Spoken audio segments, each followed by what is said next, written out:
Today's guest is Melody Wilding, bestselling author of Trust Yourself and Managing Up. Melody is a licensed social worker with a master's degree from Columbia University, a professor of human behavior at Hunter College, and a former emotions researcher at Rutgers University. For more than a decade, she has helped high-performing professionals and leadership teams at companies like Google, JP Morgan Chase, and Verizon communicate more effectively, navigate workplace dynamics, and prevent burnout. Her work has been featured in major publications, including the New York Times, the Wall Street Journal, and Harvard Business Review, where she regularly writes about emotional intelligence, leadership, and career growth. Melody is known for helping what she calls sensitive strivers, ambitious professionals who feel deeply, think deeply, and often overthink. Learn how to channel their emotional awareness into confidence, clarity, and leadership. Melody, welcome to the Her Workplace Unfiltered podcast. Thank you. I'm so excited to be here with you. Yes, thank you for being here and just really excited to have this conversation with you. I know that you've done a workshop with us at Her Workplace, which I just found to be so insightful. So excited to just dig in further with you. I want to provide you the opportunity to just more formally introduce yourself, share a little bit more about your work and, where you are today, and then we'll dig a little bit deeper. Yeah. And thank you for reading that intro. Sometimes, it always feels a little cringe to hear someone share all those things about you.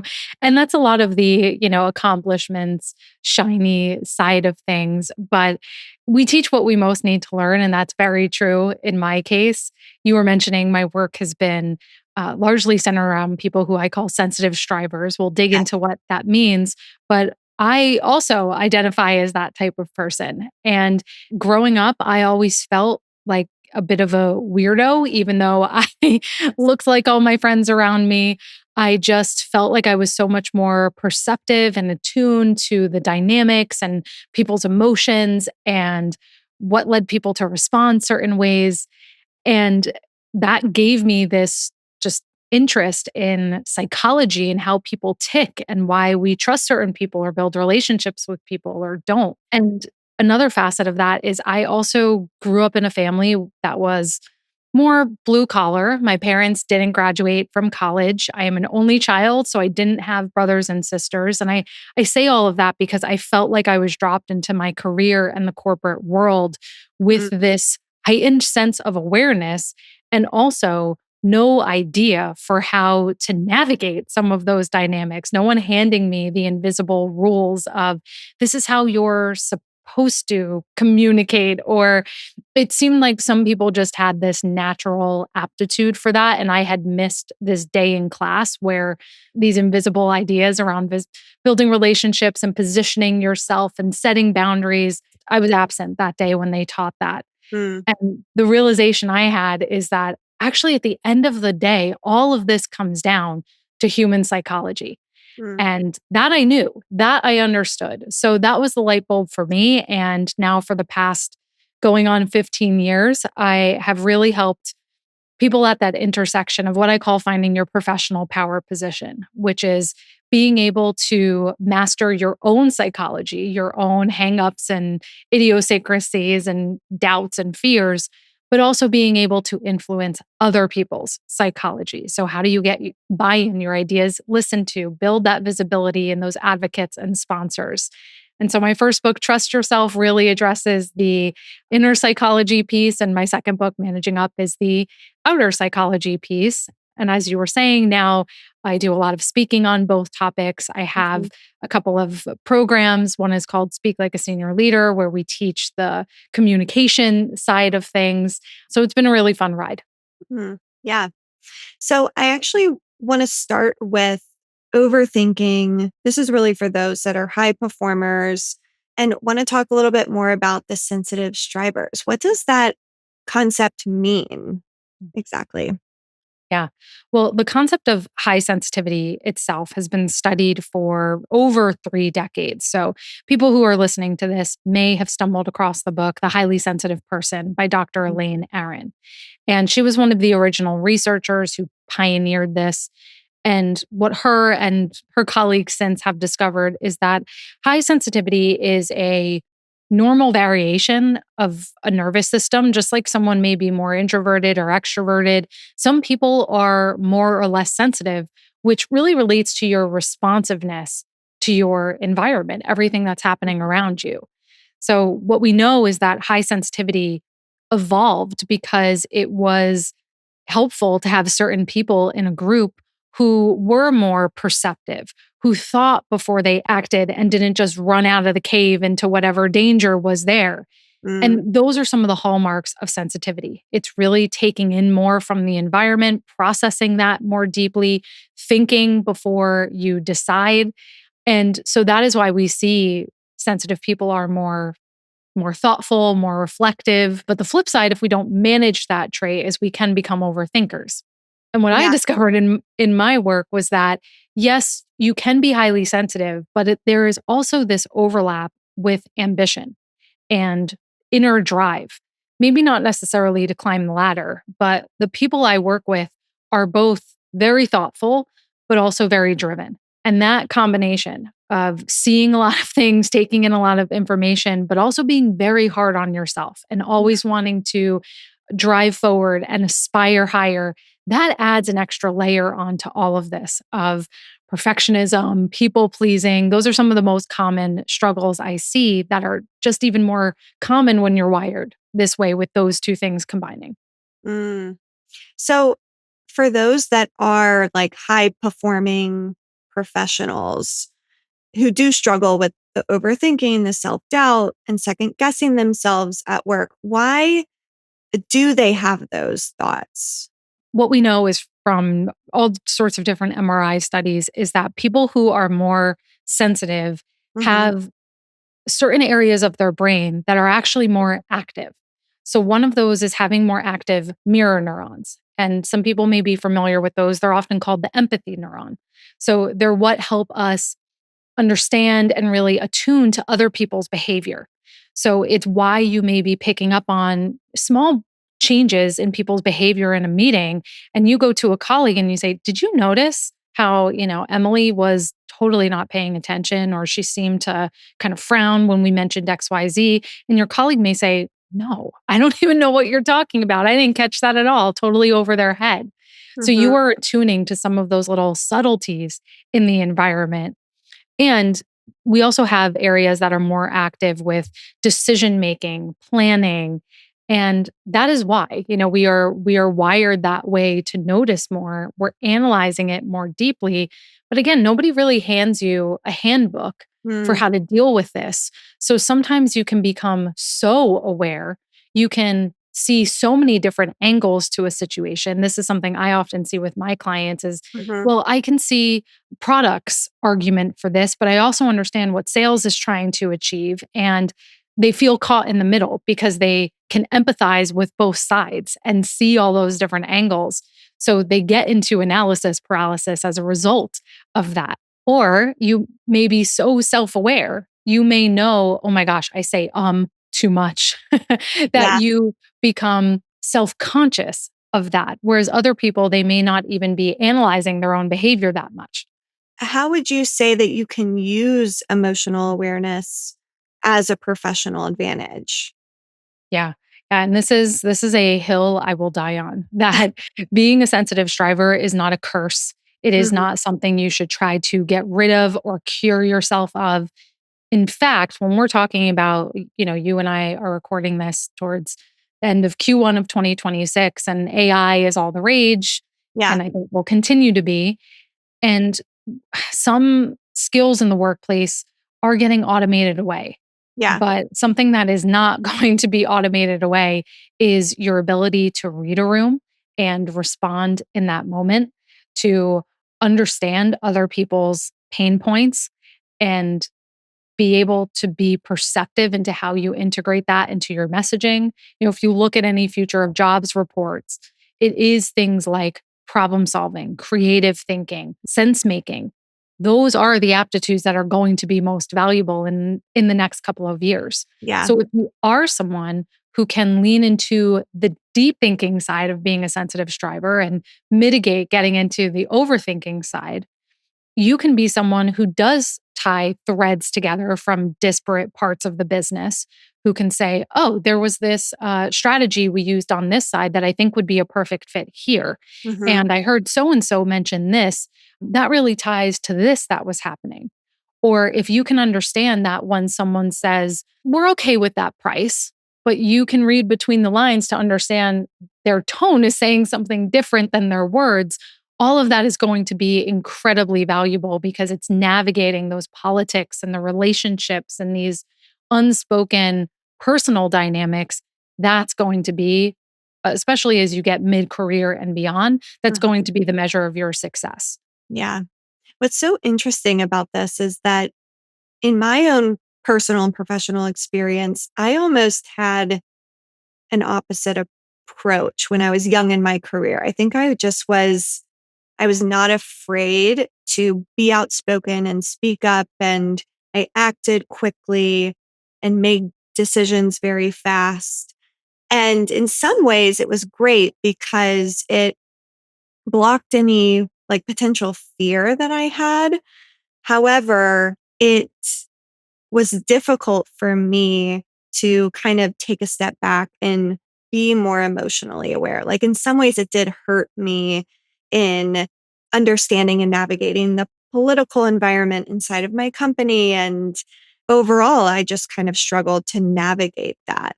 So when it comes to, let's talk about ambitious Yeah. women, because women have, a different experience in the workplace than others do. What are some of those most common patterns that you see amongst them when they're in these cycles of either overthinking or feeling imposter syndrome or struggling to be more emotionally aware? Mm. There is one by and far that I see among women, which is the overfunctioning, underfunctioning cycle. Mm, And one aspect of being a sensitive striver, I mentioned, yes, drive, ambition, but it's also a very high level of responsibility and almost a sense mhm. of, I don't want to say obligation, but loyalty, duty. Duty would be a good word. I have a Yeah, duty. that word. And for women in particular, the overthinking can drive that because we may think, I can't let people down. What are people going to think of me? I can't Yeah, show them that I'm an imposter. I can't hack it in this role. So if something is not up to par, your team or a colleague hands you something, okay, I'll redo it to make sure we can get this over the finish line and the client is happy. And there's so many ways overfunctioning shows up. That is just one of them. Overfunctioning is you are doing more. You are swooping in, being the savior, being the one who raises their hand where no one else is volunteering, not saying no. And the trickiest part about overfunctioning is that it leads to this cycle where other people can underfunction, which only makes things worse because when they are not stepping up or raising their hand or fixing things on their own, being accountable, you get even more resentful. And sometimes you double down on the effort even more. And many times we don't consciously realize we're doing this. The people who do fall into the underfunctioning side, they may not be doing it maliciously, but there's no reason for them to step up. If Marilyn's going to fix everything, okay, then why do I need to change? And right. so by and far, that is something I see among women is falling into that cycle. And of course, there is conditioning that goes into that. There's systematic aspects of the workplace that make this even more common. But I Right. think as sensitive strivers, we're even more susceptible to it. So we have to be even more aware of falling into that pattern. Mm. Yeah, I definitely had those moments throughout my career where, it was like, oh, Marilyn can put that list together or Marilyn can plan the happy hour. And it's like, it was never part of my job. Right. Mm. But I felt so obligated and kind of trapped to say yes to those things. And so, yeah, you're right. Women can kind of fall into this of taking on those like menial tasks. Do you have any recommendations for that woman that say is, taking on work outside of their job description like this? What Yeah. are some ways that they can say no? Yes. Yeah. In my newer book, Managing Up, there is an entire chapter called The Boundaries Conversation, Hmm. which comes right after a chapter on the ownership conversation. Because when, yes, we need to step up, we want to do things that are a little bit outside of our job description and scope to grow ourselves, to show our capability. But if we're not careful, right, it becomes too much and we have this just ever expanding plate. In that chapter on boundaries, I talk about how, again, especially as women, we have to walk this fine line of we want to be a team player, but not a pushover. You need to say no, but don't do it too harshly. And Hmm. so, a couple of frameworks I share to navigate that very, very fine line. One of them is the conditional yes. And so this is great if you are getting a request that comes from someone that you need to save relational or social capital with. So maybe it's coming from your skip level leader or a VP in another division or a very important client where you may judge that, okay, I need to make some concession here, but I don't want to set a precedent of always having to say yes now going forward. So Hmm. the conditional yes is I hear this is important. I can handle this now. However, keep in mind, we can't always accommodate this type of timeline or last minute change. Or to say, we can handle this, we'll get it done, but let's sit down to figure out how do we get ahead of things like this in the future so we don't have a last minute crunch. So it's a yes now, but with the expectation of a boundary in the future. Mm. That's one, the conditional yes. The second is the trade off. And that is where you are saying, all right, we have X and Y. If you want X done, we need to temporarily deprioritize Y or something else. Are you okay with that? Mm. And you can make a recommendation to say, my sense of understanding the priorities here is that we temporarily pause on this, or you can make a recommendation, or you can put it back in the other person's hands to decide and say, you tell me which of these do you want to do first, or do you value over the other? But that's approaching it more as a problem solving exercise rather than many times what we do is we fall into a knee jerk extreme. Yeah, sure. Right. Like it comes out of our mouth before Yeah. and we're like, why did I say that? I didn't even know I realized I was saying that.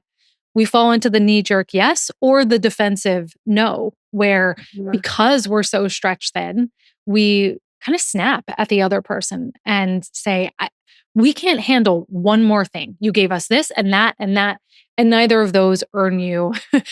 It's not you showing up in the way you want to, I would guess, and it really doesn't earn you credibility with that person. So Right. the trade-off is approaching it more as a problem-solving exercise. So I'll pause there on those. Yeah. No, I like those tools so much because, again, like women can easily kind of fall into this trap. And I've been there many, many times in my own career and had an instance where I was asked to plan an event and it was not part of my job and role at all. And kind of immediately jumped to, I don't have time to do this.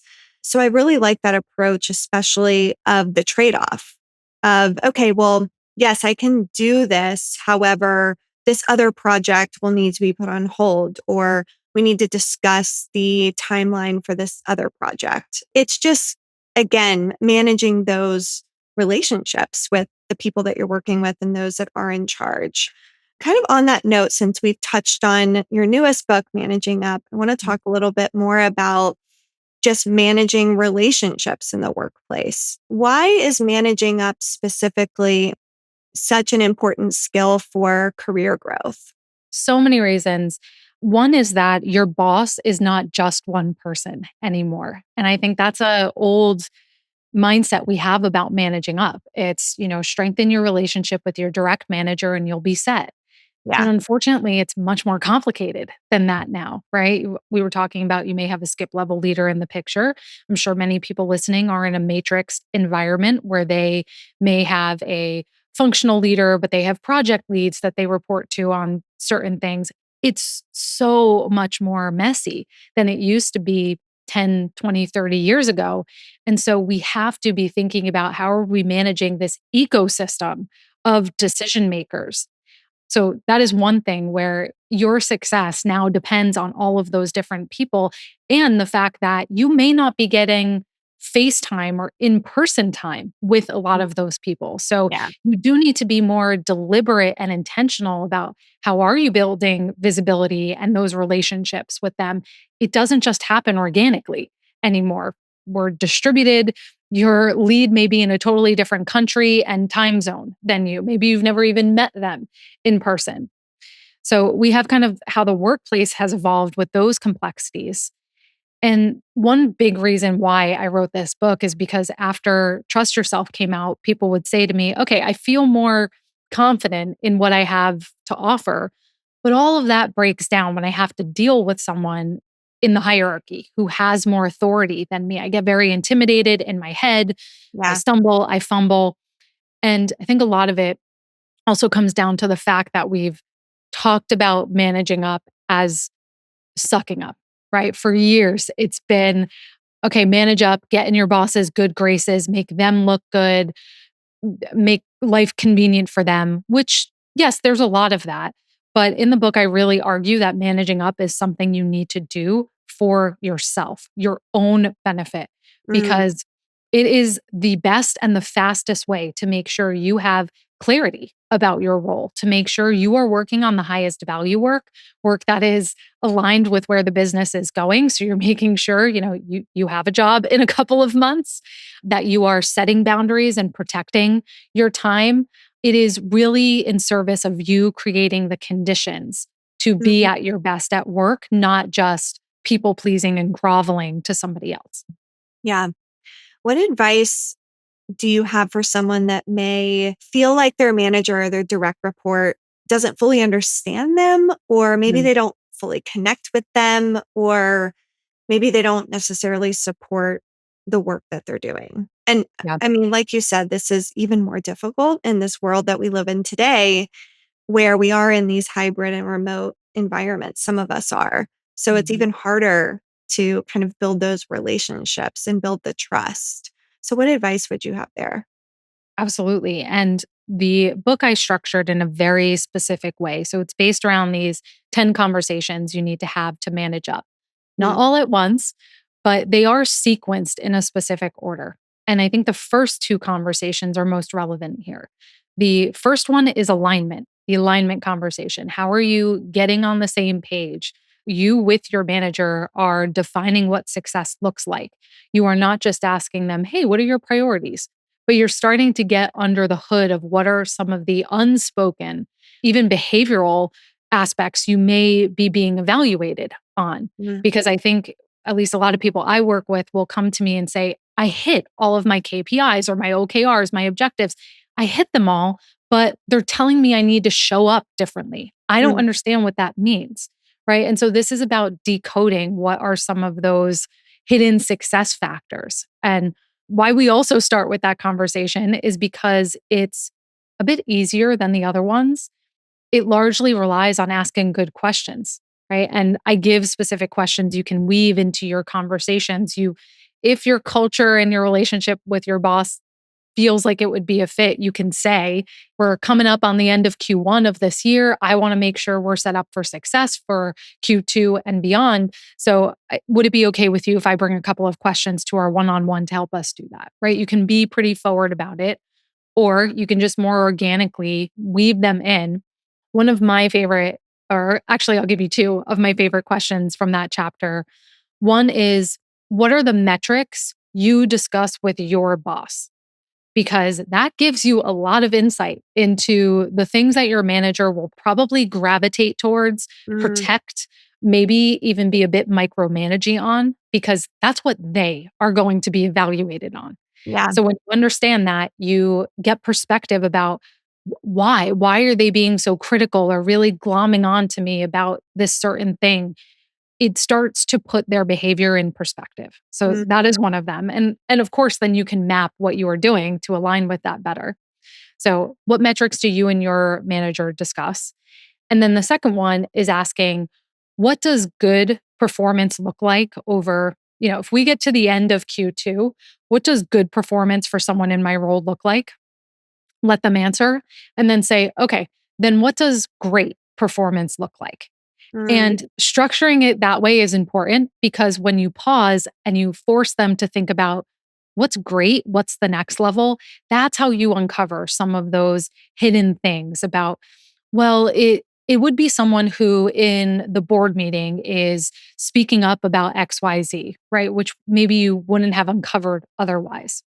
So that is the alignment conversation. It helps you build rapport and trust. It helps you gain perspective on what does your manager care about and why. yeah. But that has to go hand in hand with what I call the styles conversation. I have found that a large portion of conflict in people's relationship with their manager comes from the fact that what we perceive as difficult behavior is often a difference in communication style. Mm, And there's a framework I share in the book. There are many different communication style models. They're all based on largely the same psychological research that shows people communicate based on two dimensions: their level of sociability, how much they care about relationships, people, and how much do they integrate that into the way they communicate and see situations, and also their level of dominance. How assertive are they or decisive? How quickly do they move when they are communicating? So you put those on a 2 by 2 matrix, you get 4 different styles. mm, In managing up, I call them the 4 C's.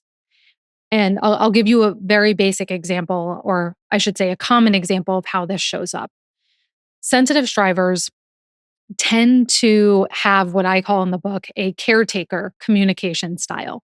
They care about prioritizing stability, harmony. They want to listen to everybody's thoughts and gather opinions before they make a decision. They may be a bit slower to act. They may be a bit lower key. They enjoy doing some of the foundational back work, but they may have a manager who is what I call a commander, someone who is high on dominance, but lower on sociability, which is basically the opposite of a caretaker. mm, And when you are a caretaker working for a commander, you may take the fact that they write one word emails, right? You spend an hour crafting an email to them and they just say, okay, got it. And you're like, what? It feels very dismissive. yeah. They may, in a meeting, for example, you may describe all of the context and here's who's on board with this idea versus what we are doing next. They may jump in and cut you off and say, you know what? I don't really care about any of that. What's the bottom line here? Right? Just Mm, tell me what you need from me. When you can understand that that is that person's lens and you can make just selective changes to how you show up, not overhauling your entire personality, but you make selective changes to how you are presenting that person in your one on one, for example, or how you're framing your accomplishments. I have seen relationships do a complete 180. I have had people go from performance improvement plans to being the right hand and getting a 6-figure bonus of the CEO, just putting some of those changes in place.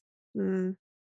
So that's the emotional intelligence piece of just understanding the people that you're working with, how they work, what type of C they are, and then learning how you can work better with them.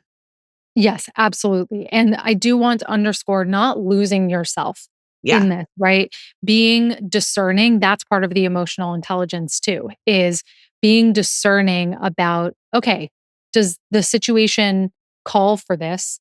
Am Mm, I willing to make that adjustment here?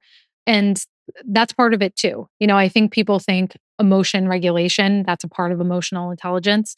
People think regulation is just being stoic and not having a reaction. But in fact, regulation is about choosing when you have a reaction. And sometimes, anybody who's listening who is a leader, sometimes you have to express a little bit of annoyance or anger mhm, to drive a message home or excitement to get people jazzed and really bought into something. So it's not this black and white, it's having that level of judgment of what you do when and why you are doing it. mhm. Yeah, this reminds me of something that I learned in business school about power and influence. And, especially with leaders and people that you're working with inside of your organization that are, leading big teams or the manager that you report to, and relates to this topic of what is driving them? Like, Mhm. what is that leader trying to accomplish?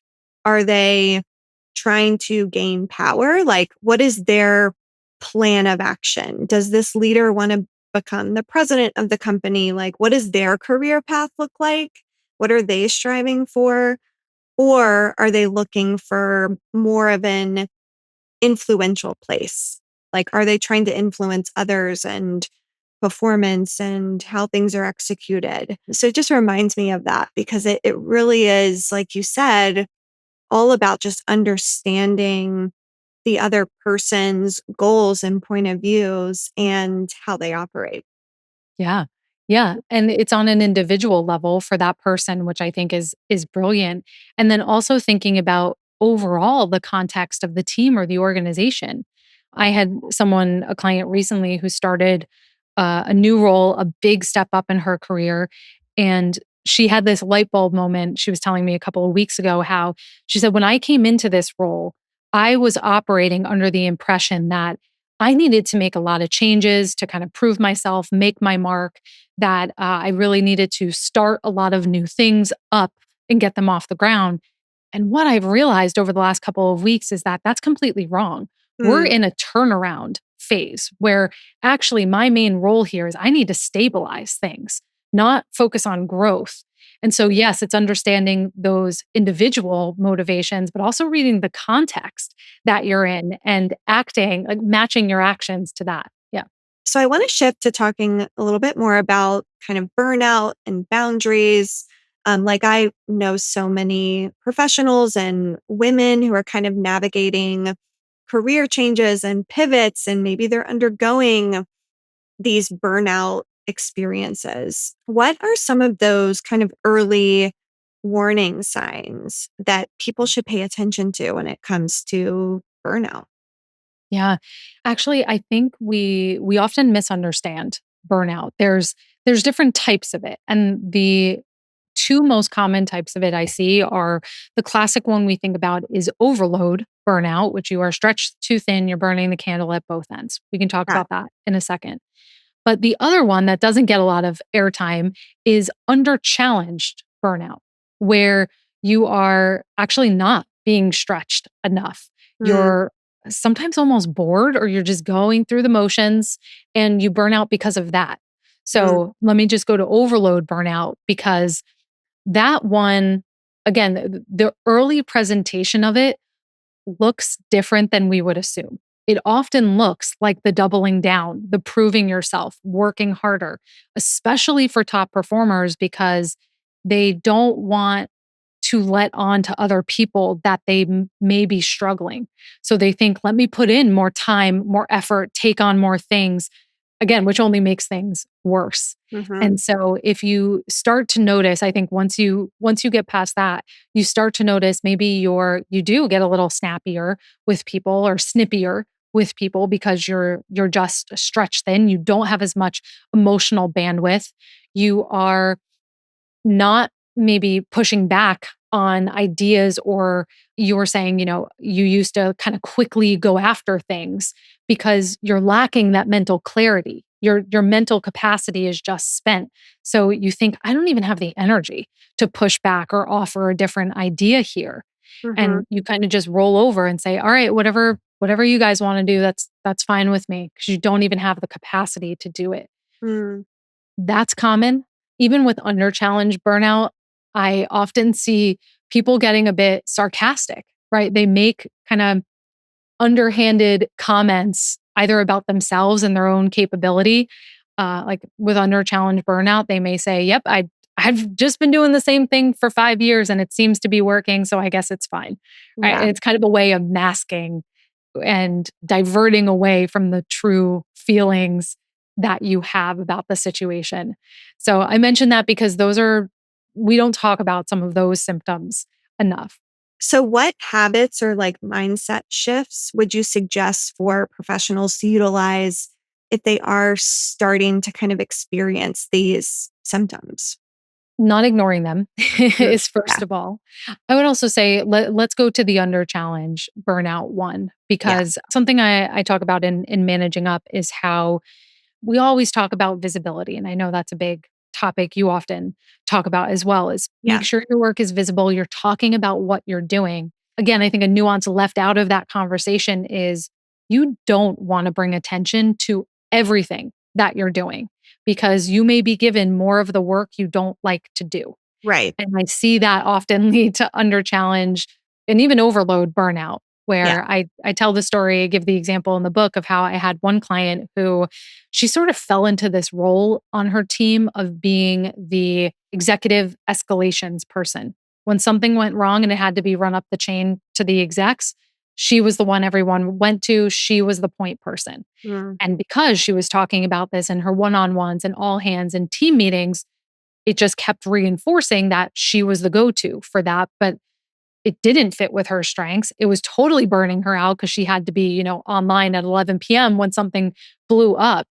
And so we had to go on this very concerted campaign to number one, figure out, okay, what is her 1 year career vision? Where does she want to be? Because that has to act as your filter mm. for what am I bringing attention to that does fit that?